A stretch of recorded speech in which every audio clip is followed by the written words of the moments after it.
Peristiwa alam, di mana serbuk sari jatuh, lalu menempel pada kepala putik, disebut sebagai proses penyerbukan.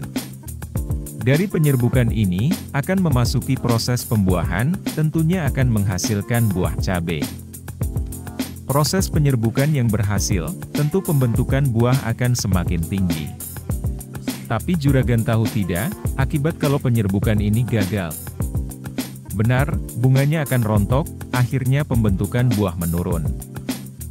Sebenarnya ada unsur hara, yang mempengaruhi proses penyerbukan berhasil atau tidaknya. Termasuk unsur mikro, yang kebutuhannya, hanya dalam jumlah sedikit saja. Namun jika kekurangan, bisa menyebabkan kerontokan pada bunga, maupun tanaman menjadi lebih kerdil. Dia adalah unsur mikroboron. Maka meskipun unsur mikro, pupuk boron, tentu harus tetap jadi bahan pemupukan cabai juragan. Pembahasan di video ini, mencakup bagaimana dampaknya, jika kekurangan dan kelebihan boron, dan berapa dosis pupuk boron, serta waktu pemberiannya.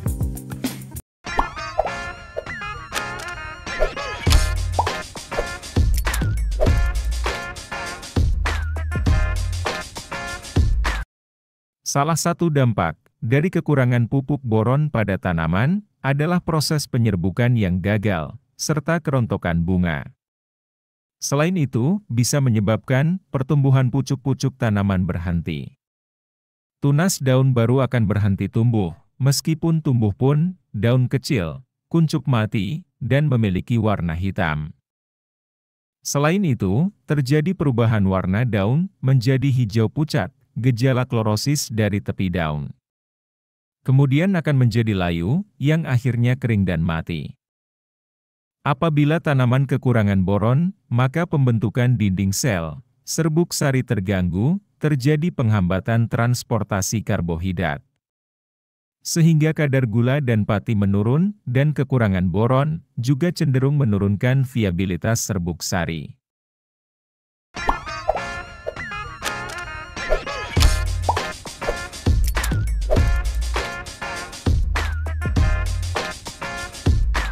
Kekurangan maupun kelebihan boron dapat menyebabkan pertumbuhan vegetatif tanaman terhambat. Karena unsur ini berfungsi sebagai aktivator maupun inaktivator hormon auksin dalam pembelahan dan pembesaran sel.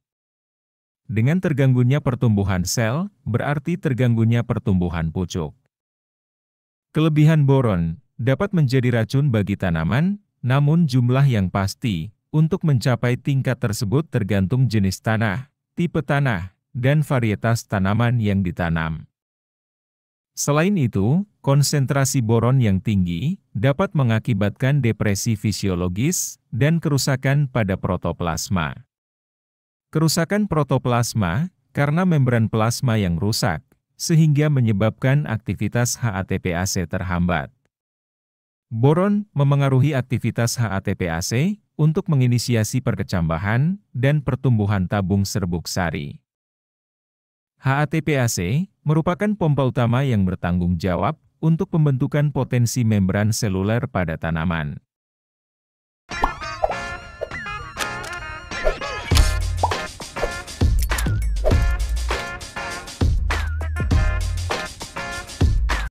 Pemberian pupuk boron di masa pertumbuhan, tentunya untuk merangsang pertumbuhan pucuk tanaman, serta menjaga warna daun agar tetap hijau segar. Sama seperti kegunaan unsur nitrogen. Maka di masa pertumbuhan, pemberian pupuk boron juga harus dikombinasikan dengan pupuk nitrogen.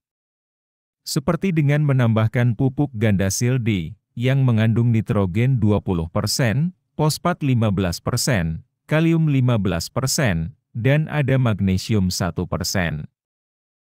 Sedangkan pupuk boronnya, juragan bisa pakai, salah satu rekomendasi saya seperti di video ini. Misalnya, dengan pupuk borate dari Cap Tawon, sekitar harga 40 ribuan per kilonya. Yang mengandung boron 45%, nitrogen 0,5%, dan kalium 2%. Dalam 16 liter air, atau 1 tangki sprayer, gunakan 2 sendok makan pupuk gandasil D, dan setengah sendok makan pupuk boron. Dari sini, juragan bisa memperoleh komposisi terbaik untuk pemupukan di masa pertumbuhan. Semprotkan setiap 1 minggu sekali, bisa dimulai ketika tanaman berumur 7 HST.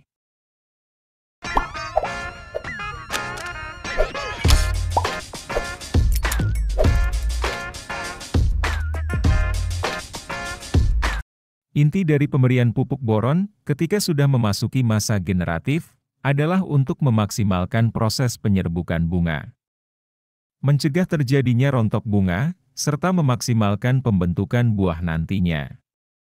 Selain boron, fosfat dan kalium juga tetap dibutuhkan untuk merangsang pembentukan bunga dan buah.